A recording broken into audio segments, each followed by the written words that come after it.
সম্মানিত কৃষক বন্ধুরা, আমি আপনাদেরকে এখন যে ধানটি দেখাবো বা দেখাচ্ছি, আপনারা দেখতে পাচ্ছেন এইটি মিনিকেট। এই ধানটি মিনিকেট ধান। ধানের আগাগুলো কীভাবে জাম লেগে গেছে, অনেক ধান ধান আর ধান। এইগুলি শুধু বীজ আকারে আমি লাগিয়েছি, বীজের জন্যই আমি আপনাদের মাঝে সরবরাহ করব। দেখেন, কোনো প্রকার ছোটো বড়ো নাই, মিশাল নাই। আমি এই ধান আপনাদের মাঝে সরবরাহ করতে চাই বীজ হিসেবে। আল্লাহ তাআলা কতটুকু আমাকে তৌফিক দেবেন তা আমি জানি না, তবে আশা রাখি আল্লাহ তাআলা যেন আমাকে তৌফিক দেন। আপনাদের দোয়া কামনা করি। এবং দেখেন, আমি প্রত্যেকটা ধানই কিন্তু গলি করে লাগাইছি, মিনিকেট ধান, তারপরেও কিন্তু আমি গলি করে লাগাইছি। এই গলিগুলির আগাতে সুবিধা, 8 ফিট করে কিন্তু গলি আছে, বেড আছে। যখন স্প্রে দিব তখন এই বেডের অর্ধেক, এই বেডের অর্ধেক, হাত কিন্তু দুদিকেই চলে যাবে।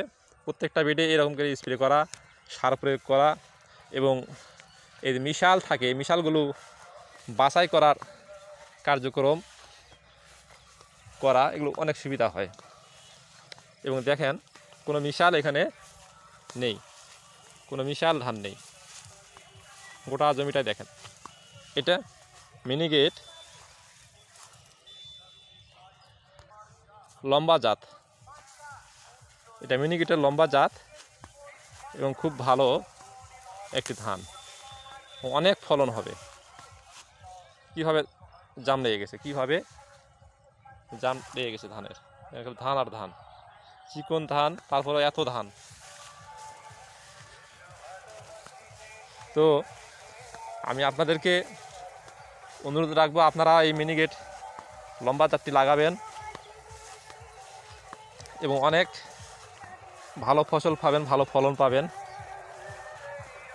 অল্প সময়ের মধ্যে আসবে।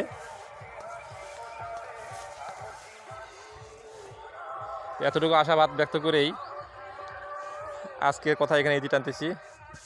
আসসালামু আলাইকুম।